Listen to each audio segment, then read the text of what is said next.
మా ఇంటి దగ్గర ఉన్న పెద్ద చెట్టు, తుమ్మ చెట్టు, ఈరోజు వచ్చిన గాలికి నేలమట్టం అయిపోయింది.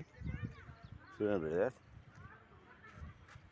మామూలుగా విరగలేదు. మొత్తం పెద్ద చెట్టు, చాలా పెద్దది. ఒక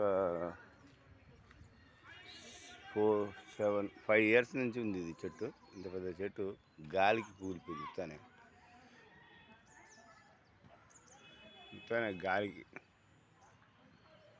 పడిపోయింది. అంత పెద్ద గాలి వచ్చింది ఇక్కడ.